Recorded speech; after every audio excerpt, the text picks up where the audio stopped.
Nobody was a more skeptical left-brain person than myself. I didn't believe any of this. You see, the wisdom of the mystic is not accessible to the left-brain person. Because the mystic experiences it, but he can't communicate it to a left-brain person in any way that's useful to the left-brain person. And therefore, what we tried to do is translate it into language, because the truth is the truth. And if the truth is true, then it's true on all levels. And it should be as understandable from one side as the other. I'm still not clear on how you translate it into numbers. What do they represent? Death being zero, that's rather obvious, right? Okay. If you start, say, with the proposition that death is zero, then you can use like kinesiology that we use today. If you say, if death is zero, then what is the relative energy field of apathy? What is you can calibrate this for yourself. Then what is the relative energy field of desire? Then what is the relative energy field of anger? It's very simple. You say, I'm holding anger in mind. Is that over 70? Is that over 80? Is that over 90? Is that over 100? Is that over 120? Is that over 140? Is that over 150? And at 150, your body will say, that's its relative strength as compared. And if you keep doing that all the way up, you'll end up with the same numbers that I have, because we've verified this with a number of people. And we'll put here the world. The world. How do these energy fields, see, these energy fields are so powerful that they literally have control over what happens in your life because of what you're holding in mind. See, the difficulty in people in consciousness work is to be able to grasp what is the power of mind. That it is so all-powerful that they can't even get that it has power. The energy field is so powerful that it literally controls your perceptions. It controls the experiences that comes into your life. You might look at this energy field as a grid, an energy grid. This grid then creates and controls what goes in and out, so that a person in this state of apathy, let us say, state of apathy, when they look at the world, what do they literally see? What kind of a world do they experience? Huh? They experience a world of hopelessness. I can't even read that myself. I don't know how you can. Hopelessness. I must be into apathy about my handwriting. I just got that right. Hopelessness. As you see, it is not hopeless. It's legible. But anyway, the energy field of apathy creates a perceptual field and an experiential field in which what you see is hopelessness in the world. Everything you look at is hopeless. You open the paper, talks about an international situation with so-and-so, and you say, well, that's hopeless. Talks about world hunger, let's say, well, that's hopeless. Hunger's always been with mankind, so it's hopeless. I mean, the mind will always find an intellectual rationalization to justify the position of the energy field. This relationship is hopeless, you know? My sister-in-law and her husband, it's hopeless, that marriage. So you begin to see hopelessness everywhere. And because you're holding hopelessness, it brings into your life the experience of hopelessness. If you think it's hopeless that you can train your dog, you know, to do it outside, you can be sure that if you're holding that this dog is hopeless, then you're never going to get him toilet trained, because you are holding a powerful energy field that says he is hopeless. The dog is coming from a much less powerful energy field, and he will just go with your hopelessness and do it on the rock. So, from the most mundane to the most profoundly spiritual levels, then, our energy fields are dominated by that which we're holding in mind.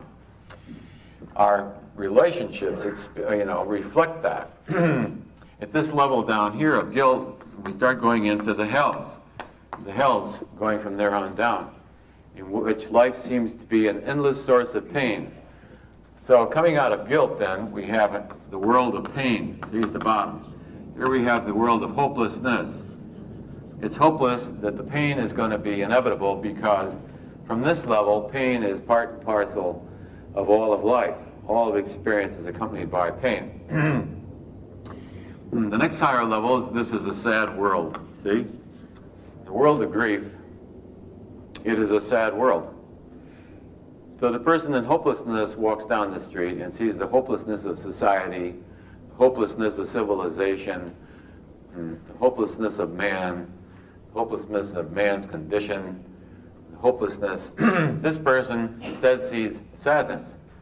So in walking down the street, the person sees the children and how sad that is, knowing the pain that they're going to go through as they grow up, etc.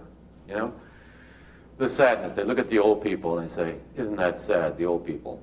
I was at a restaurant in Sedona one time when that happened, you know? I was looking at some people at the next table and they looked to me like they were in a state of bliss. They were all in a state of like total oneness. I mean, they were so connected and had known each other for so long that nothing needed to be said. They just sat there blissed out with each other, you know? Just so happy to be in each other's presence. And the person with me said, look at those old people. Isn't that sad? Isn't that sad? What was sad? I don't know. I couldn't see anything to be sad about it.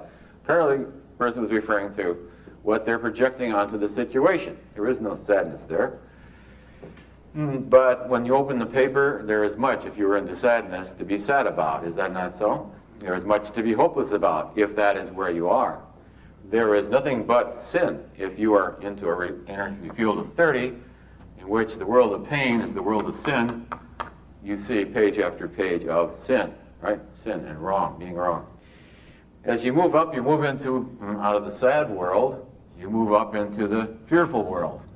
And this is the world of fearfulness, of course, everybody is familiar with, from robbers to muggers to rapers to the IRS to God knows what people think of you, people's opinion, whether you'll be well, health, wealth, all the endless fears and the enormous amount of human energy that goes in to then defend themselves against these fears.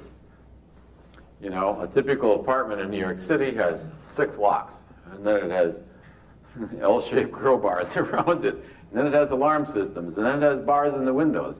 And when you go out, you may well get mugged. It's being held in mind. And I know people that have been mugged 6 times in a row and still living in the same high-rise apartment building. You know, I've been mugged 6 times in this building. I say, yes.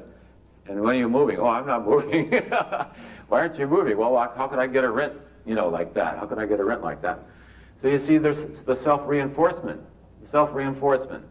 Although it's fearful, the person has an investment that this is a fearful world, because the investment in this being a fearful world then makes everything in their life meaningful.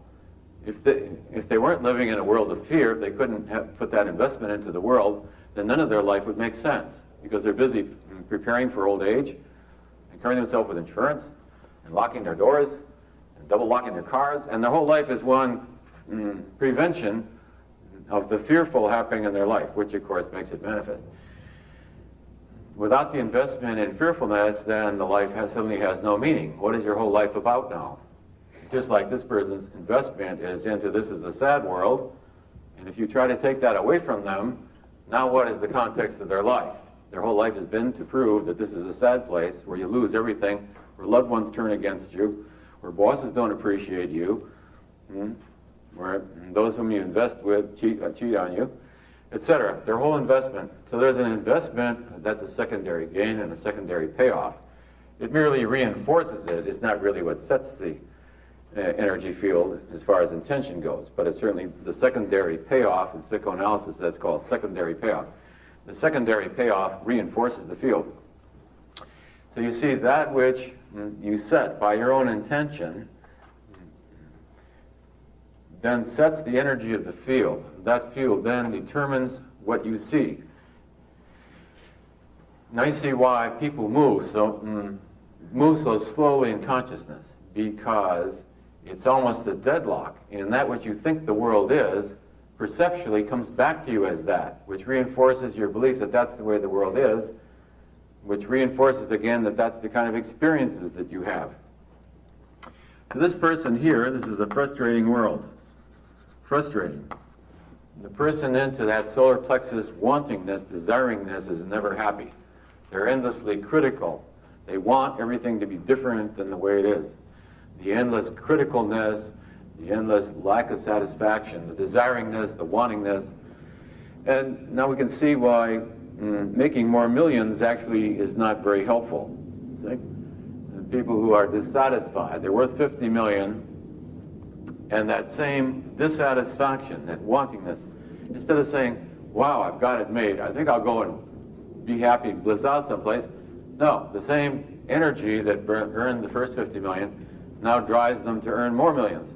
There's no point, no end point. There's no point at which the person can feel complete, satisfied, contented, happy. Because happy, as we said, happiness is an energy field that begins at around 500.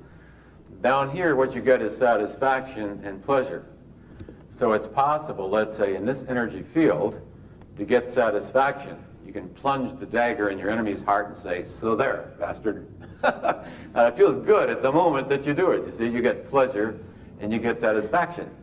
But that will not hold you up tomorrow morning, you see. So the person has to then go back in memory to the satisfaction, and the person is then dependent on the memory of these past experiences, because the present reality is not the source of their happiness. The awareness and consciousness of the truth of who they are in the present reality is not the source of it. Aloha. I wanted to share this individual and his work with people who view this channel and tie it into the perspective of flat earth and mainly addiction, given with this video, and the tone of the world, pretty much, and how the frequency or the vibration of the world is being played like a song. And given the lyrics of that song, given the tone, the calibration of those instruments will affect the people however the intention is set in the beginning from the people who are pulling the puppet strings or producing that music. Before I go any further, just a little background on Dr. David Hawkins. I first ran into his work about 6 years ago. Yeah, it was about 6 years ago where I read his book Power versus Force and another one of his books. I can't remember what it was. I know I read two of them though. But it was about 6 years ago, and it was all like pretty heavy duty stuff.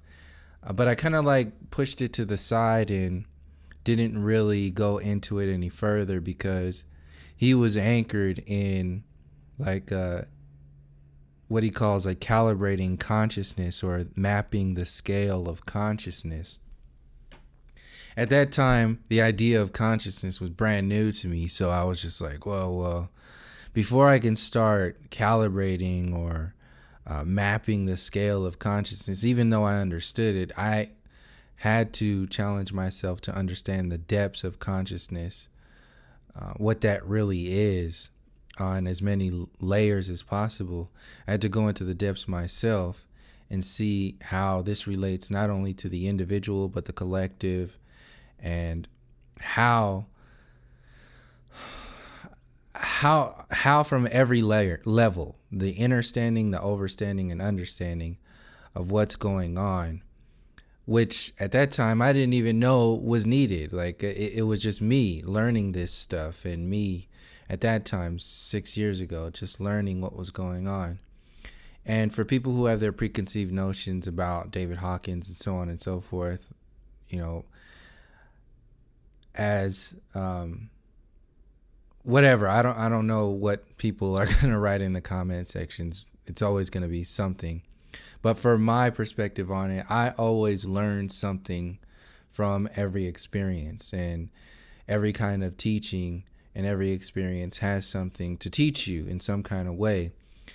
I'm not endorsing his work as like the fix-all or anything like that. This is not, in fact, any of the information that I share on YouTube or anywhere is not calibrated like that. It's just to share another perspective, another way to see things, another way to hear things, another way to taste and experience, another way to perceive just what's going on here. And out of nowhere yesterday, I just revisited David Hawkins' work, and I started listening to a few of his little short clips, and I was recommended this video. It came up on the side, the video that you just watched, which is a 2-part. It's probably like 3, almost 4 hours long,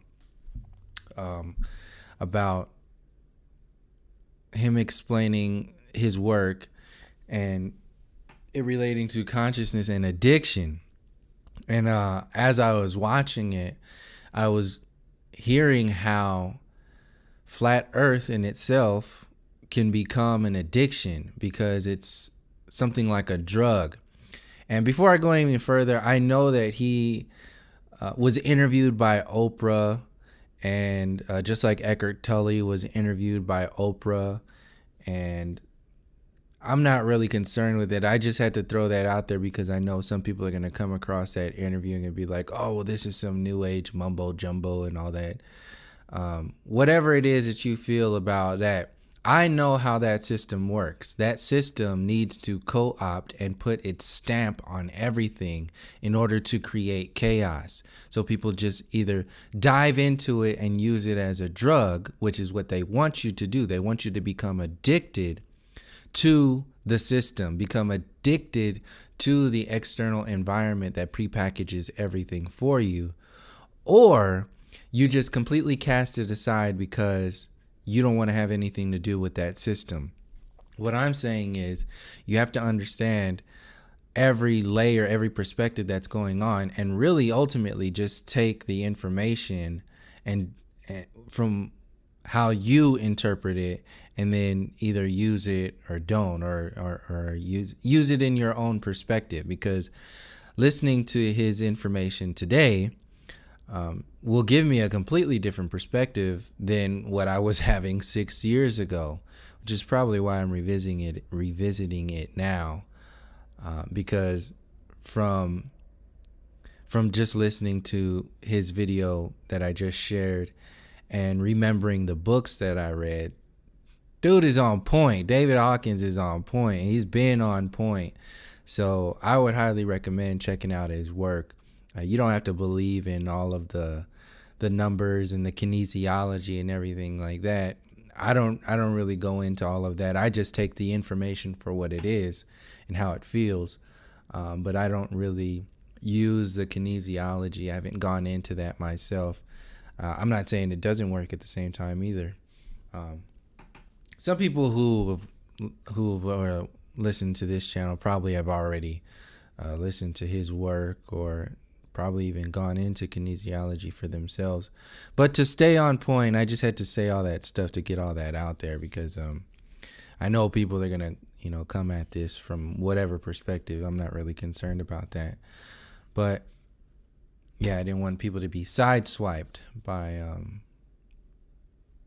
any kind of perspective. So the information is the information. I mean, you're just going to get whatever it is from it. You're going to treat it however you like it, and then go from there. So in relation to flat earth being an addiction, being a drug, being something that takes you somewhere rather than you taking yourself somewhere. This is my whole point with the perspective of putting all your eggs in an idea, putting all your eggs in a perspective that is ultimately outside of yourself. It's already lacking. It's already kind of dead in a sense, because it has an end game already. When flat earth goes mainstream, it's dead. The movement is dead. And now the so-called powers that be have what you've prided yourself in. They have what you've looked up to. They have everything, and will just manipulate that energy. What I'm saying with all of these videos pretty much is that you are something that doesn't need to be had. You are already that individual with a meaning and purpose through your soul itself. So by diving into who and what you are, which is mirrored next to who and what everybody else is in this collective experience, the individual soul and the soul of energy itself, the experience itself. What is the meaning and purpose there? And how has that been manipulated by these so-called powers that be to work against us and work for the system itself, the haves and the have-nots? And what I've been seeing is that, and what this video helped me see is even more so, is that the experience itself has been manipulated through the materialistic perspective into this dopamine drip of a prescription drug, like drugs. It's your food is a drug, your water is a drug, your relationships, these shallow relationships, they become drugs. Sex is a drug. Politics is a drug, in a sense that every time that you think about something and it's not coming from the perspective of the meaning and purpose of the soul or nature itself, you're coming from a material version of what that actual thing is, or that topic is. So in reference to like food and water has been completely destroyed. It's turned toxic. It's on the balance scale of food and water being something that enlightens you on a physical level. It brings light to your body, energy. It gives you power. It gives you, it builds you up. It builds your strength. It gives you a physical essence that allows you to be healthy. So what has the commercial environment done with that? They've turned it into a toy, pretty much. They've turned it into obesity, something that just fills you up, but yet you get nothing from it. How is that different from politics? How is that different from the information, filtered and centered through social media? How is that different from the news? It just fills you up, yet you get nothing of soul essence from it. It's all based upon the material.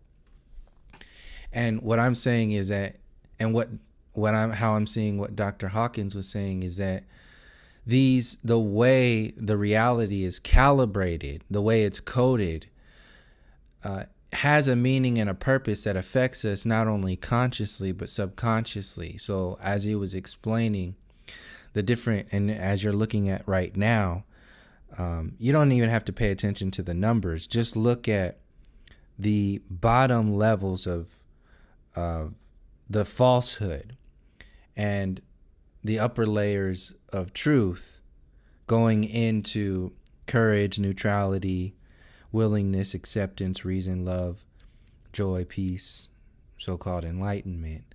And then you have the bottom, from the top going down: pride, anger, desire, fear, grief, apathy, hatred, guilt, shame. These are all the bottom layers are all that we are, all the codes that we are kept within, with your education system that is based upon conformity, with your mainstream news that is based upon separation, division, dumbing you down, locking you into the sexual program, the money. When you have money forcing women to prostitution, and even men into prostitution, the relationship that you have with your soul in that kind of experience, being locked into just providing human resources, getting money for human resources for you and your children selling your body, selling your soul because of this thing we call money that was installed and is now accepted as our reality more so than humanity. That is a proof in itself that women have to prostitute their bodies to get money in order to get food to stay alive.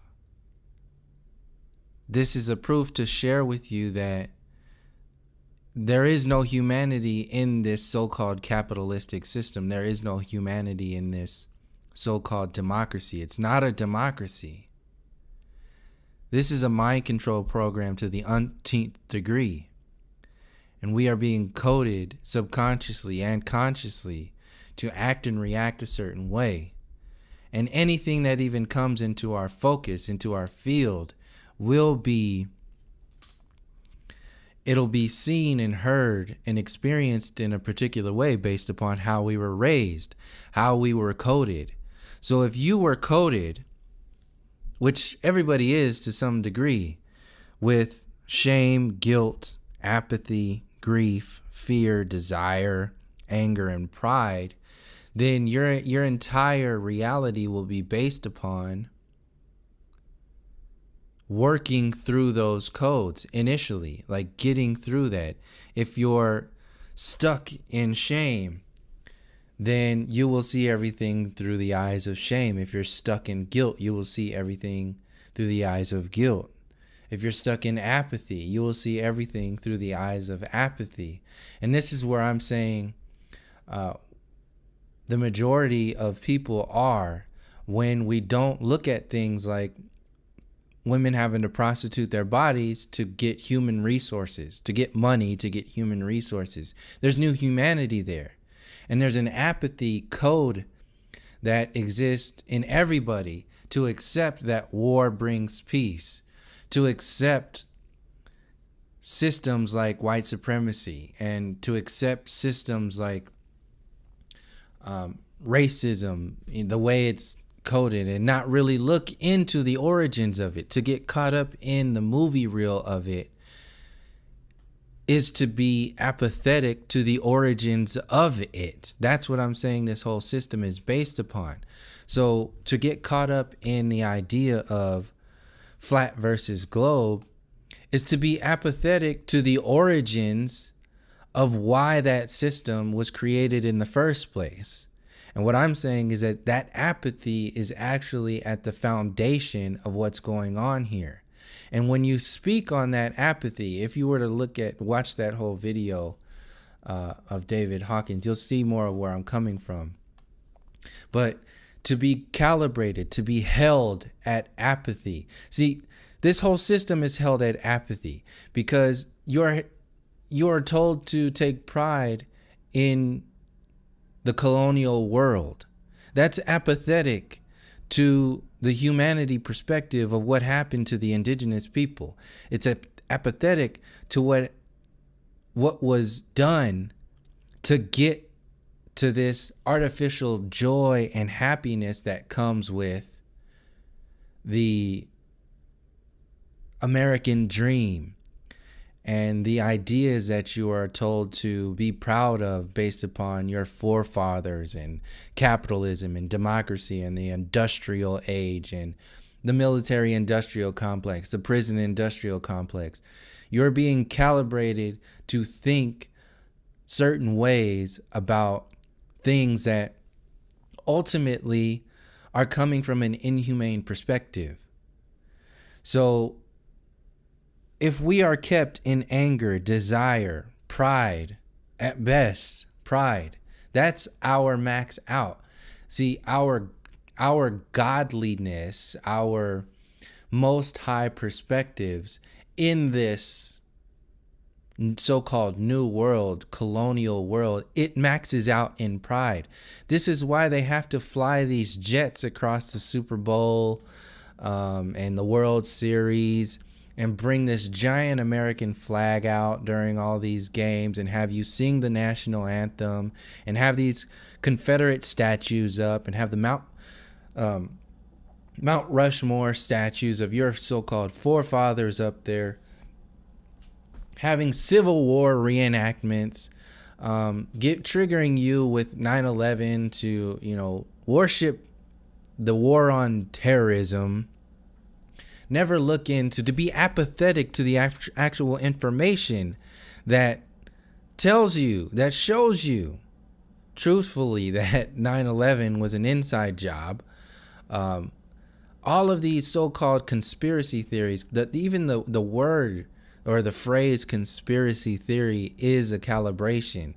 It exists outside of the idea of truth or truth itself. It exists outside of that because it's something else. It's a subcategory that we lock ourselves into and eventually like pride ourselves in. And I'm not saying like this is any different from my own experience of what I've went through, because I prided myself in having this secret information, starting at 9/11. Even when I was in the Army, that's when I started to research 9/11. I still had 2 years left, which is horrible, but I used that time to research instead of having it implode me. I used it to say, well, I have a lot to learn. So I'll just use this time to consistently learn and try to help people see, whoever's around me, see what I'm experiencing. So I'm still doing that today. But the point is that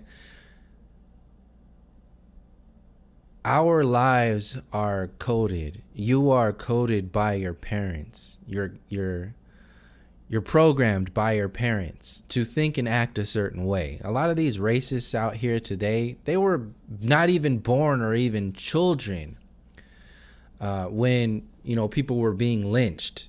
Not that long ago, when people were being burned and dragged down the street by ropes, and churches were being bombed, and cops were legally chasing people down and imprisoning them because of their skin color or whatever it was, by the law. You think just because some things have changed on paper that they've changed in body? No, it doesn't work like that. That's the materialistic version of reality. So back to what I was saying is that we are ultimately, what I'm saying with this video is that we are kept in the idea of falsehood. We are kept in the illusions of falsehood. We are kept in the deception reality. This entire world is, and heliocentrism is a proof of that. Heliocentrism is, and for people who are into kinesiology, this would be a really cool thing to, because David Hawkins is passed now in 2012. But whoever sees this, it would be interesting to see that heliocentrism is the pride of the synthetic universe. It is the synthetic God in itself, the Big Bang, the scientists of the religion of scientism, your Albert Einsteins, your Newtons, your Copernicus, your Neil deGrasse Tysons, your Bill Nyes, your Ray Kurzweils, your Brian Cox, your all these people that they put on, the late night shows, and have them joking around so they can have you are the one that's coding the higher perspectives of love, reason, joy, acceptance, willingness, neutrality, courage, and so on and so forth. You are the one that's coding that information through your experience. But heliocentrism, scientism, and everything else that comes out of the mainstream is calibrated. The intent and the truth of it maxes out at falsehood. We are in a synthetic universe that maxes out at falsehood. And this is why your reality has to be focused so much and maxing out at pride. And the anger is what we are bubbling through right now when you are starting to see all of this, racism and division and the lies of NASA, the lies of politicians, the lies within lies, with like Bernie Sanders and all these other politicians who are telling you to believe in the system. They're telling you to believe in the system. They're telling you to believe in the system of falsehood, of lies, of deception. Pride in the deceptive universe. That is what this system maxes out. And the everyday calibration that's coded with people, what I'm saying is apathy. Apathy is the code that we are seeing even more so today with even like flat earth. A lot of people who are presented with flat earth information say, yo, what does that have to do with anything? Even if the earth is flat, what does it matter? You know, it's apathy. It's an apathy in a sense that there's not even any kind of any desire to look into the origins or the foundations of such a deception. There's a defense of the falsehoods that is the norm.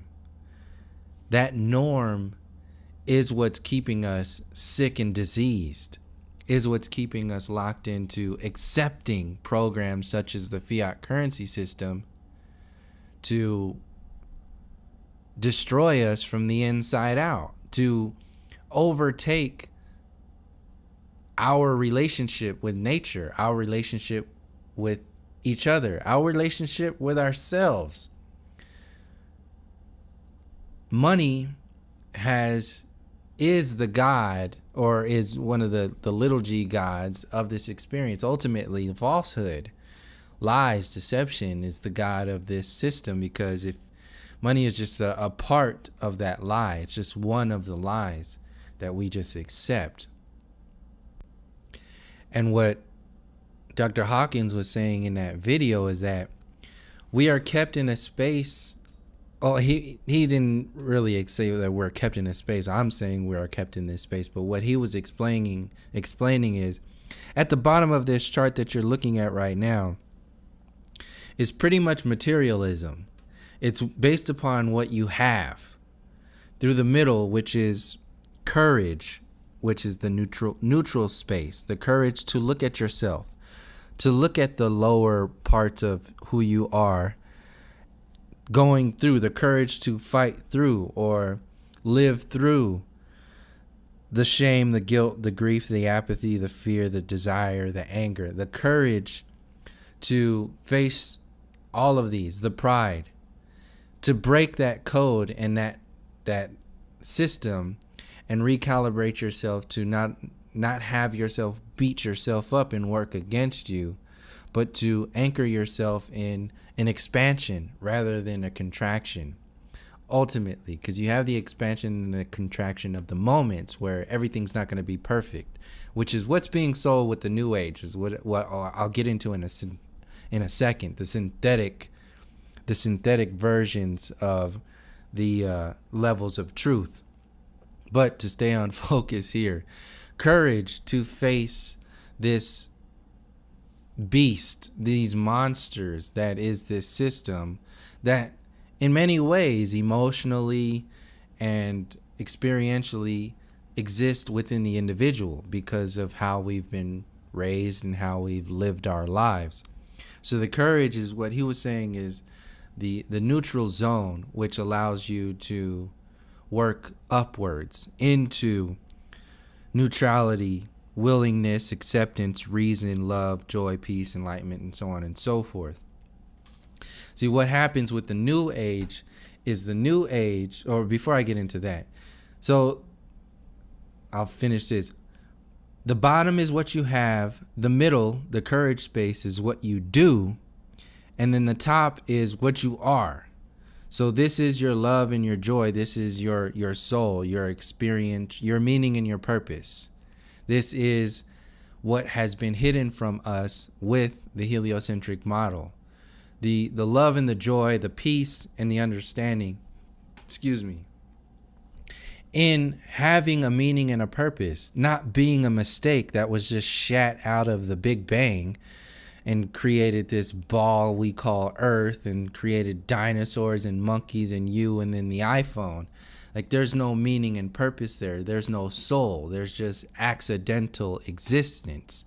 When you have an accidental existence, you can never experience true love. You can never experience a real relationship with yourself, and you can never really experience a real relationship with anybody else. You will never experience a real relationship with nature, and you will never have an experience that creates a foundation to bring a baby or another life form into you that is anchored in any kind of soul essence. So this reality is really based upon coding your mind, so your mind codes your soul. So if it codes you to lock you into the materialistic version of your reality, which is what you have, this is what your commercials are. This is what Hollywood is. This is what the movie industry is, the music industry is, all of your celebrities, politics, these millionaire politics who are all lawyers. They're all big corporate lawyers. They're only there to protect their interests. They're protecting this universe of falsehoods. And they're protecting your ability to expand out of the idea of what you have, the materialistic version of reality. They're protecting you from having the courage. They're keeping you from having the courage to allow yourself to go into what you do, your actions, your deeds, your ability to face this monster that is the materialistic universe, that is everything else that I've just been explaining. You have no doingness because you're still caught up in the world of what you have. You think you have a car. You have this beautiful body. You have this and that. You have this. But you don't do anything with it because it's going to max out. Your doingness will max out at your foundation, which is what you think you are, material, what you have. And you will never allow yourself, your 2 degrees of separation, at best, separated from what you truly are, your meaning and your purpose, into the higher scales of consciousness that Dr. Hawkins explains in this. And like I said, for people who are new to this information, don't worry about the numbers and all that other stuff that are on this chart. Just look at this, the words and how just look at it for yourself and just see where I'm coming from when I'm explaining how all of this relates to the heliocentric universe and now is leaked into the flat earth, in a sense that, because I'll get into the new age in a second, alcohol and drugs can take you up to this mellow state, or this lower stage of bliss, but it's only temporary. It's a limit. There's a limit that these drugs that take you up there. When you get into certain ideas like conspiracy theories or even flat earth initially is a drug. You get in there and you start taking this drug and you're just like, man, this is really, because it rings true on so many levels. So you're not only removing the deception, but you're adding truth to your reality. But if you just use it as a drug and just which is what I'm saying is what the science of flat earth is, focusing only on the science and the back and forth of globe versus flat, is still using it as a drug. It's still what you have. You used to have the globe earth. I used to pride myself in, being super smart from an ancient alien's perspective, or super smart from, really, I didn't really pride myself, but it felt good to, not really be watching, the Housewives of Atlanta and all that other stuff. My interest was really mostly National Geographic, Planet Earth, the life documentaries, all of the natural National Geographic Discovery Channel stuff, and even learning about space and all that other stuff. That's what I was interested in. I never really got into any of the mainstream shows. It was mostly just that stuff. I wanted to learn about my reality. So that was taking me into the higher states of kind of like pride, in a sense, from this consciousness calibration perspective, that I know about my universe. So flat earth does the same thing. It takes you into these higher states, but it's still something that you're grasping onto. You haven't gone into doing anything with it other than, telling other people. That's one thing, but for yourself, from your soul, what are you doing with it? If it's just another thing that you pin up against the globe, it's just something that you have. So like I said, I had National Geographic and Discovery Channel and all of those other documentaries. That's something that I had. It didn't explain to me really, truly, from any kind of real perspective, what I was, or what at that time what I was, and I wasn't really doing anything with it. It was just downloading information. So that was the doingness. I was just getting information from these deceivers. And it was still focused and anchored in the materialism, what I have. So flat earth, in the beginning, this is a natural kind of, or a normal process. People receive it during the same way, through what you have, then you do something with it, then you find out what you are by doing the doingness of something that actually means something to you. So flat earth, how I'm explaining it, and to explain even more so how it's not an attack when I reference a lot of these people, what I'm saying is that don't allow this to turn into another drug. Don't get caught up in the materialistic version of flat earth and just leave it there, because ultimately it has nothing to do with that. If you want to go as deep as you can, you have to go into doing something with it, and into going to doing something with it, you have to go into how heliocentrism was used to do against us. Because we know now what heliocentrism is, what it was, and what it's done, and what people have done with it.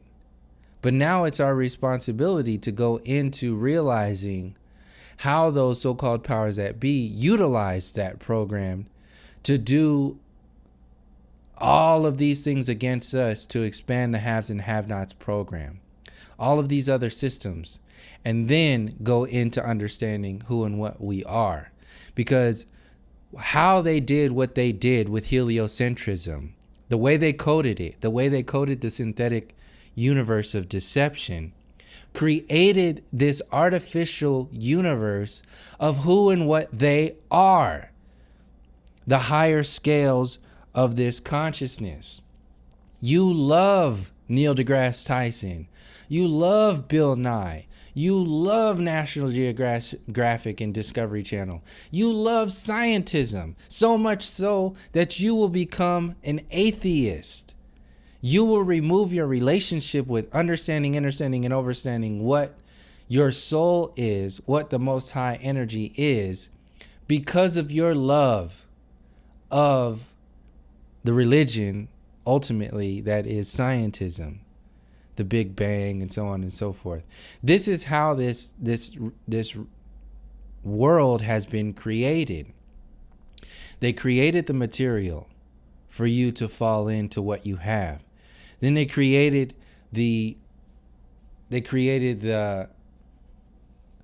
middle space, the neutral space of doingness. We are going to Mars. We've went to the moon. We are doing something in this universe.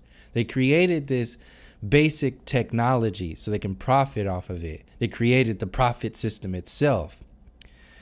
And they had to have a certain amount of courage to do that to the masses of people. You got to understand, these are some very crafty ass people. They're very intelligent entities, if you want to go even further than that. The energy itself to do this to people is inhumane. It's an entity. But it still did it. So they had to have the courage to sell you the moon landing. They have to have the courage to sell you heliocentrism. They have to have the courage to sell you Mars and SpaceX and transhumanism. But that courage it doesn't go too far once you realize that the people who have any chance of fighting back against your artificial universe are completely numb. They're mind numbed. They're mind controlled, and in fact will defend it. And that's how this system can gauge how far it can go, based upon the numbedness, the sheep mentality, the chattel mentality of the people. So it doesn't take a lot of courage, because it's calculated courage. It's courage in the sense that, they know people aren't going to say shit. They'll throw it right in your face. Subconsciously, you're already coded with it. Like I walked around with my brother in Denver, in downtown Denver, when we went up there. And we saw the coding there. You talk about Confederate statues coming down.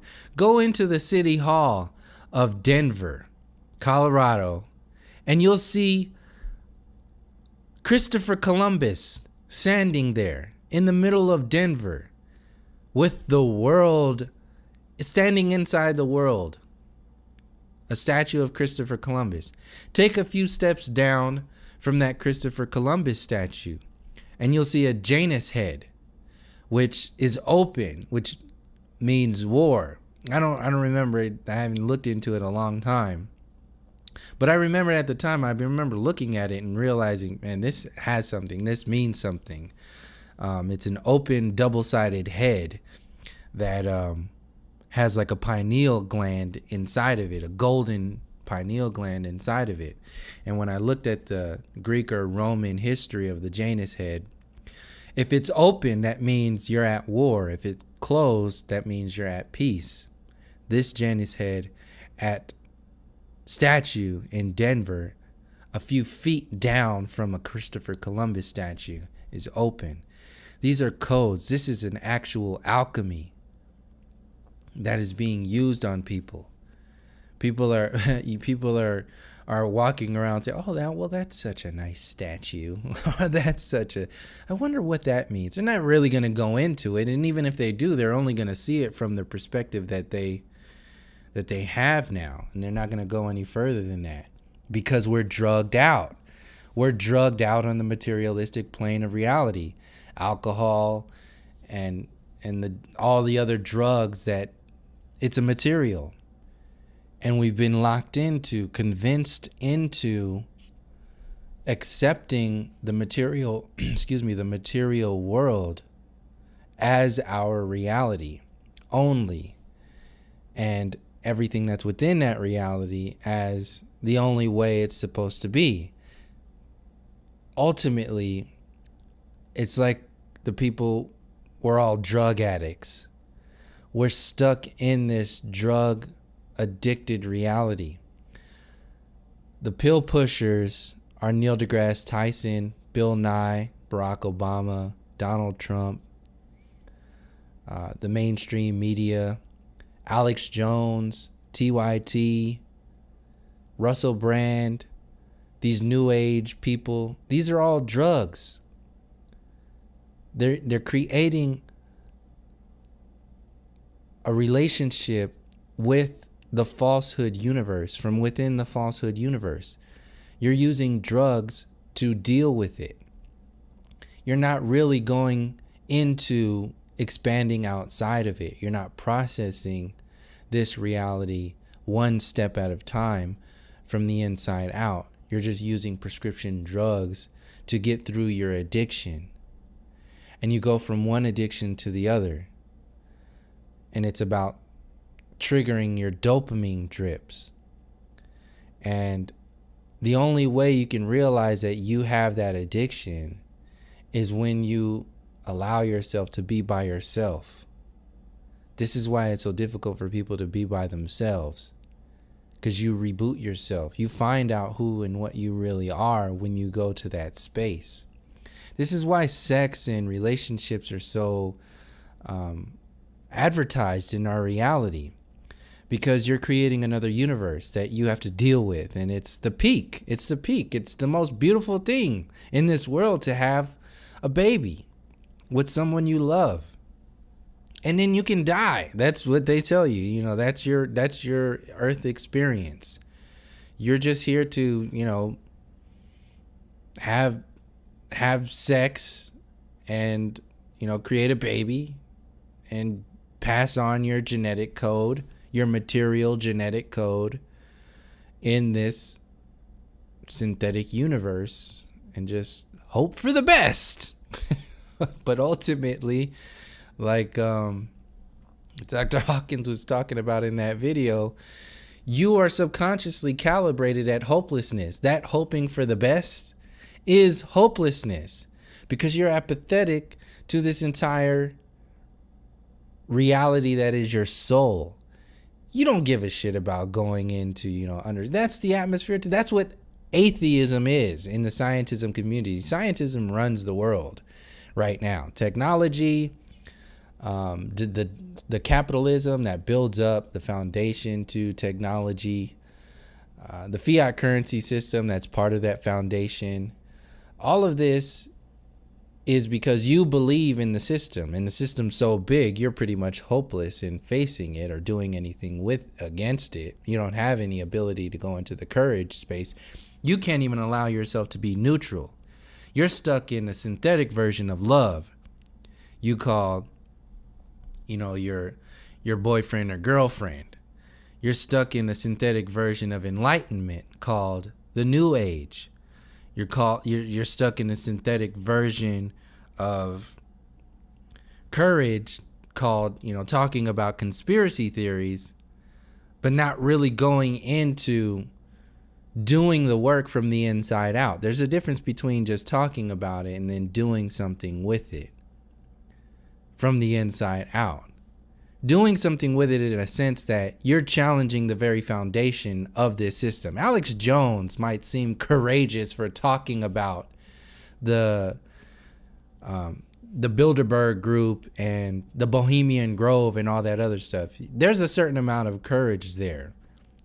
But you can see where that courage maxes out, in a sense that he's not talking about removing the pillars of this system. In fact, he's talking about restructuring the pillars of this colonial system.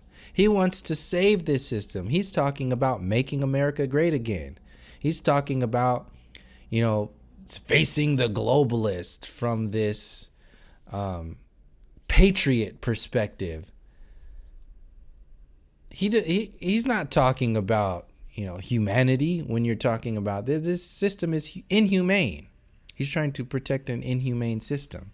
And everybody in and around that program is fitting in there one way or another when we are apathetic to the foundations of this system, when we are apathetic to Western civilization. I got into it with another YouTuber 6 or 7 months ago, however long ago it was, a well-known YouTuber in the Flat Earth community, where the individual flat out said, I'm not talking about, you know, facing Western civilization or taking down Western civilization. I'm not about that. I'm about, you know, whatever else he said. But that's what I'm saying, is that you pick wherever it is you're going to max out. And then you convince yourself within those barriers, you know, what you're going to talk about and how far you're going to go. Alex Jones is just another one. And another example is people in the politics. They're, oh, I'm only going to talk about this. I'm only going to do this. I'm a Democrat. I'm a Republican. Or I'm a progressive. Or I'm an aggressive progressive. You know, these are all materialistic limitations within this synthetic universe that we are being held to. And this is the coding of this zombified reality, this deceptive synthetic universe. And we are locked into, like I said earlier, a synthetic version of love, a synthetic version of peace, compassion, synthetic joy, synthetic reason.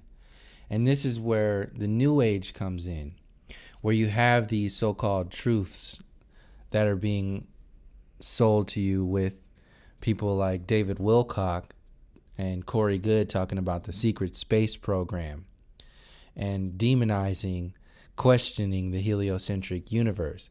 This is a new version of truth. This is a new version of the upper layers of this scale of consciousness that you're looking at now. That is synthetic. That ultimately, what I'm saying, is no different than the synthetic universe of the origins of heliocentrism. The New Age is trying to sell you in a synthetic version of reality. This is why they have to co-opt everything that is of,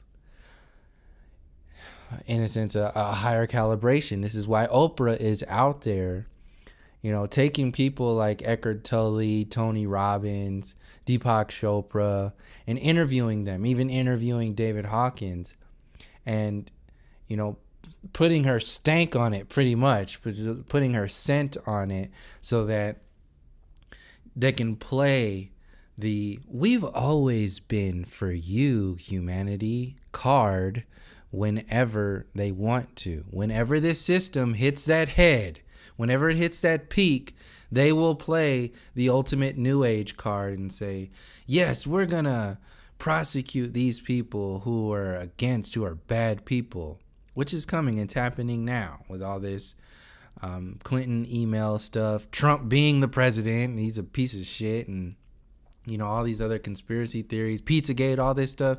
The rumbling underneath, it's happening right now.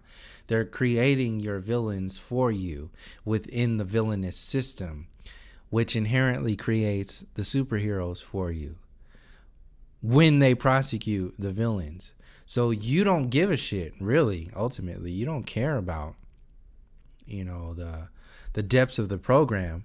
You don't care about even going further because something's moving. It's better than nothing moving, right? Somebody's being prosecuted. It's better than nobody being prosecuted. So this is that system, how it plays with your emotions, and it creates this artificial version of progress, artificial version of expansion. So this is where the New Age comes in, where you have this, in a sense, synthetic bliss. You have a synthetic peace, a synthetic joy, a synthetic enlightenment through your alien brethren and your peaceful interpretations of yoga and meditation, and you're this and those people are that. It's another version of apathy. The New Age community, in its essence, is apathetic, because it doesn't look at all at the other system without separation. It says, in fact, it validates that separation with other prescription drugs. Another prescription drug is, like I said, those are those people. The New Age, in a sense, is another version of addiction. You become addicted to those synthetic higher states, like a drug. It only takes you there temporarily.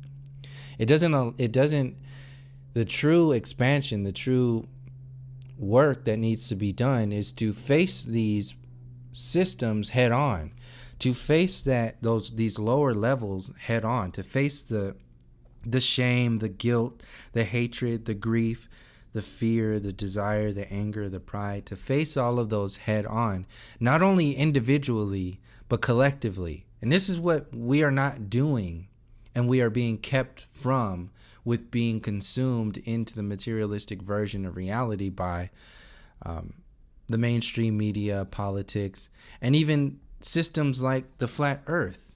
And this is why when I talk about stuff like this, people react like addicts. When you say anything that, when I talk about the other storylines that are in and around flat earth, like the foundations of heliocentrism, and it's relating to the human experience, people who are so locked into the streamlined version, the scientific version of flat earth, when they say on my videos in the comment section, this has nothing to do with flat earth, you're attacking people's drug. Like people who are addicted to a certain drug, if you take that drug away, you're taking away their relationship with their higher self.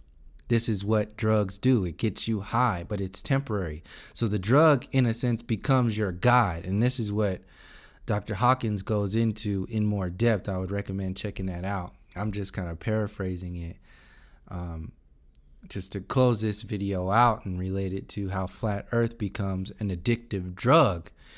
And the way it's packaged by these larger channels is to close the circuit when they don't talk about anything else.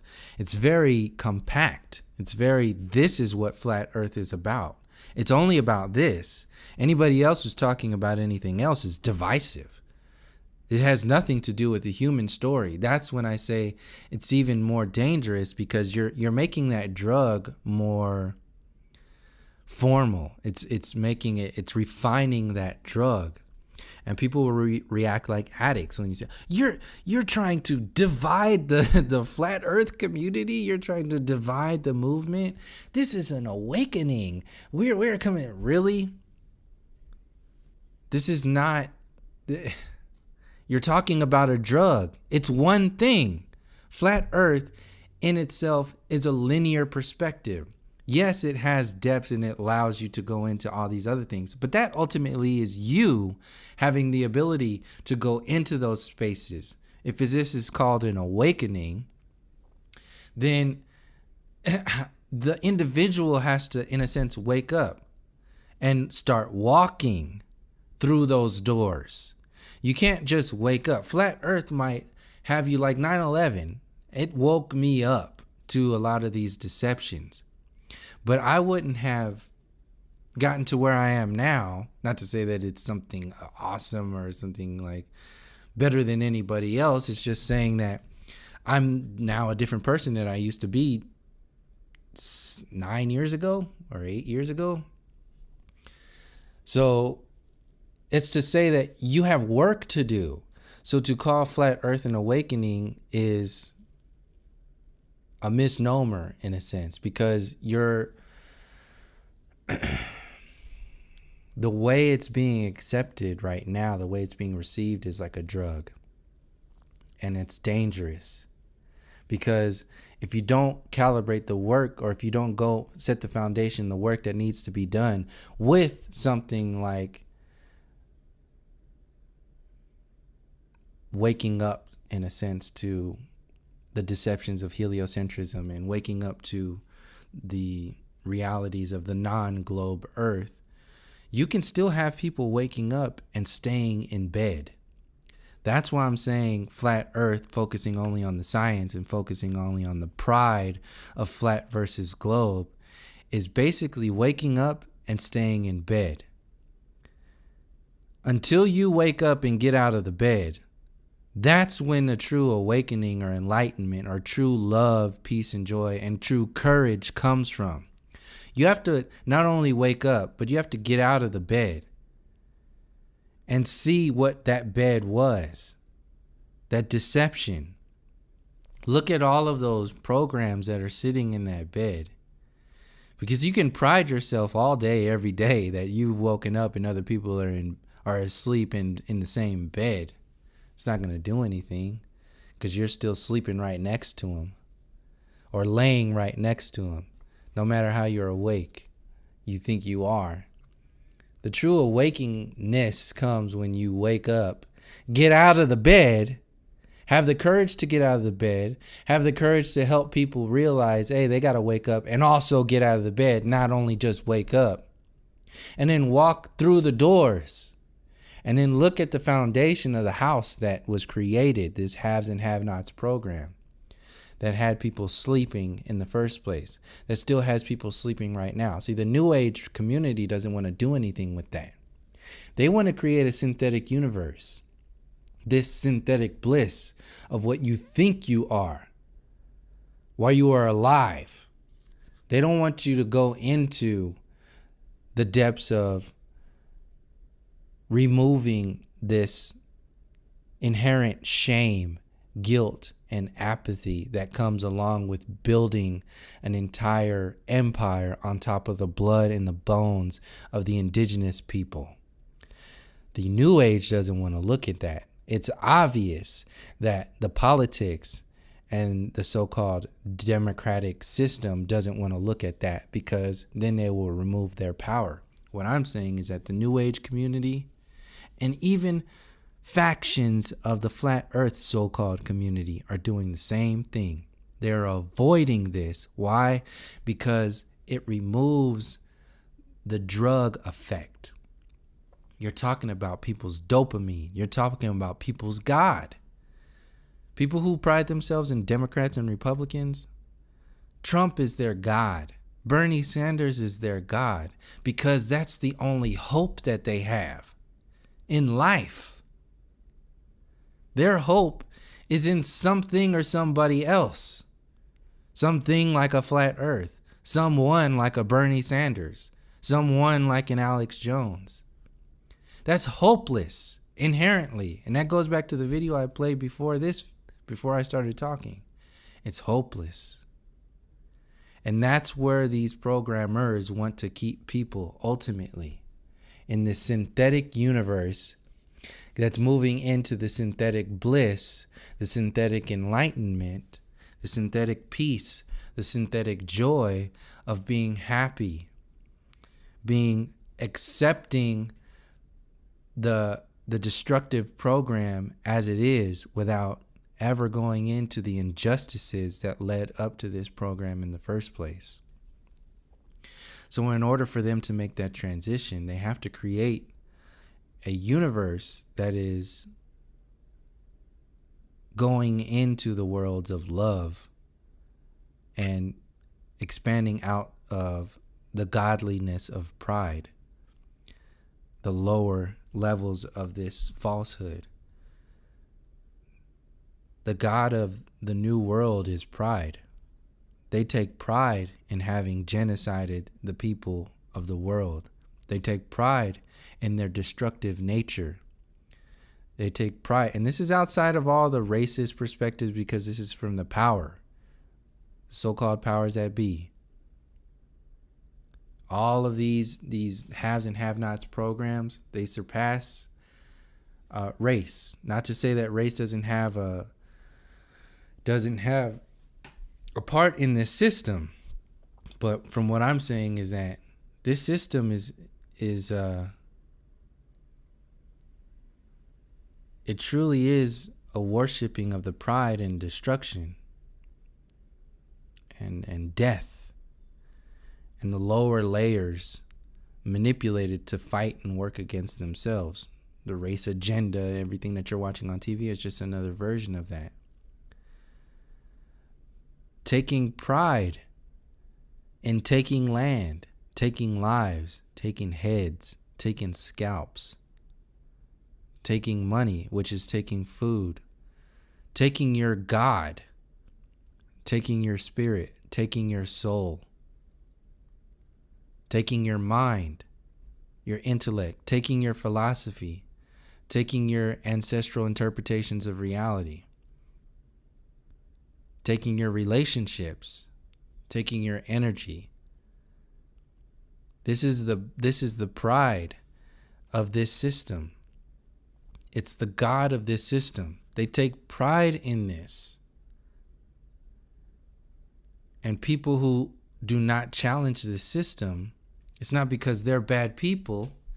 It's because you've been calibrated by the status quo, from your parents, from society, and every day, through the soul, through the mind, through the body. You've been calibrated to be apathetic, to be powerless, and at best be proud of this system and the way it exists. This is why it's such a threat to talk about flat Earth against heliocentrism, because there's a pride in that system. There's a pride. The pride is the God. This is what Trump represents. Pride in Make America Great Again. They are doubling down. They went all in. They went all in with Obama. And Trump was a doubling down because Obama didn't work ultimately. People believed in the system to a degree, and then they realized the limitations. Ultimately, he was the face of the limitations of this system, which has zero humanity and doesn't care about, anything other than protecting itself at the expense of everybody else, which is just the same story that it's been since Christopher Columbus and before Christopher Columbus. Christopher Columbus is just the new version of it. So Obama was the all-in peak, and Trump is the doubling down to trigger more chaos, just like Bush was. Not to go to war in a sense, but to have you go to war with yourself. Whether that's in-house, in the nation, which is what this race stuff is, but ultimately to have you at war, at chaos, and have the system itself be the victor, be the superhero that saves the day. And then you take pride in the system. And this is where you have white supremacists walking around, protecting their pride in white nationalism, protecting their pride in American slavery, protecting the pride in genociding and massacring the indigenous people, protecting the destructive universe, protecting the deception, the falsehood. That is the ultimate apathy. It's the ultimate. So like courage is the neutral zone between the levels of truth and falsehood, the levels of falsehood. What I'm saying is that apathy is the neutral zone in the mainstream reality that we're experiencing today. People take pride in not being guilty and not being shameful anymore. They take pride in being apathetic of their reality. They take pride in not being sad, or some people, take pride in being sad. Or like, oh, I feel a certain, but you're not doing anything with that. People are comfortable in fear because they can contract themselves. People are comfortable in desire because that makes them more of a man. It makes a woman more of a woman to be desired. It's your life, your anger, the conspiracy theory stuff, the protesting. It's largely calibrated at anger. And your pride ultimately is this system as a whole. And what I'm saying is that there's a difference between the synthetic bliss that is promoted by the levels of falsehood universe and the New Age community.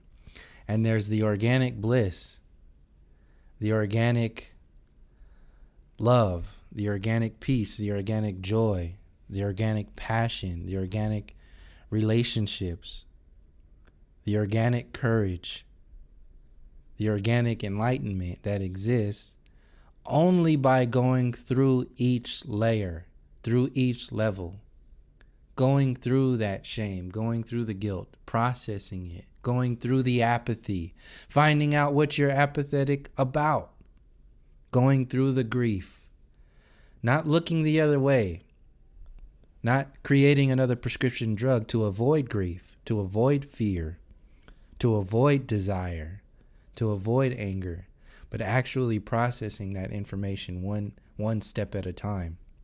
That's how I see what Dr. Hawkins is doing with his information, the way he shares it. But I just wanted to share like how this exists in my perspective, to share with people who might not have seen this before, because I've talked about this stuff in previous videos, mostly before Flat Earth, I think, but I just wanted to revisit this and share like from another perspective what I'm really talking about when I'm challenging Flat Earth and challenging the system as a whole. There's this organic bliss that is organic peace and joy that's basically, it's the culmination of everything that you are, maxed out at like the moment of birth and the moment of death. It's your entire experience. That is the organic bliss. Everything else in between is just like a version of that. It's part of the experience that, taken to the extreme, can be sold to you like a drug, which is this synthetic bliss that the system is based upon.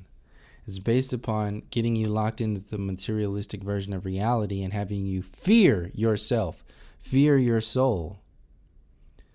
This organic space is also the natural progression and the non-judgmental perception of each experience through life. So those moments of true joy, those moments of true peace, moments of true love, the moments of true compassion, it's all that is above this line, in a sense, the truth of who and what you are. It adds to the experience without taking away from it, beyond the neutral zone. So this is a difference between something like fear and grief, which is a higher space or calibration than stuff like apathy and guilt. You learn to it. It adds to your experience. But at the same time, if you pride yourself or you stay in that zone, it's going to eventually take away if you do not continue to expand. And this is what the system is based upon. You priding yourself in a system that's designed to take away, when in fact, you existing, your meaning and your purpose is a constant expansion. And you can get through that neutral zone only by realizing that this system exists in the first place. If you don't realize it, then you're never going to do anything about it. And this is why I say apathy is so dangerous. Apathy in a sense that, it exists everywhere in our reality. And it's coded to keep us from going to those spaces. So that's pretty much where I wanted to explain. I wanted to go into of the relationship that, Flat Earth has with, all these other systems, the New Age, and how we are coded to stay within a certain vibration, a certain frequency. And when you lock yourself into like a sort of movement or an idea of something and rally around that, you're in a sense giving something away. It's only part of the journey. It's not the journey. Flat Earth is only part of the journey. It's not the journey. You are the journey. Your relationship with everybody else outside of the slave system is the journey. Challenging, having the courage to challenge this system is ultimately the journey. Because in order to challenge the system, you first have to challenge yourself. You can't do anything really to expand or help anybody else expand unless you have first help yourself expand. If you're still fighting yourself, if you're still destroying yourself, then you won't be able to expand and help anybody else expand. So the self-destructive nature has to first be acknowledged. This system itself, the foundations to heliocentrism, is based upon self-destruction. And what keeps it alive is the apathy towards its existence. the apathy towards facing it and having the courage to face it. That's why I say pretty much that the human story and going through the steps of what led up to today is very important and ultimately needs to be done before any kind of forward progress gets made. Because you'll just be creating another prescription drug within the universe of falsehood. Not allowing ourselves to get into the levels of truth. The true truth. Outside of this prideful truth, which is the max out of the falsehood space. So I think I've gone on enough with this video. There's so much that I wanted to get into, but I kind of had to like break it all down into little pieces because it's so much, and you can't really summarize the work that Dr. Hawkins has done. You can't really summarize the perspective that I'm coming from, along with Dr. Hawkins' work, along with like all the other videos that I put out and all this other stuff. But that's why this video is a little bit longer than all the other ones. So I thank you for creating a space of receiving this information, because it not only helps me, but it helps other people to see things from different perspectives when there's actually a receiver, people to actually receive this information outside of all the trolls and all that other stuff, which I know are going to be on this video and so on and so forth. The people who really help this work, I do appreciate you, and all the sharing the videos and liking and commenting and subscribing. It really does add to everything. I might not see it necessarily, but it does, and it's appreciated. So thank you again, and I'll go into a little more detail in upcoming videos as it comes up. I just wanted to share this. If you have any questions or any kind of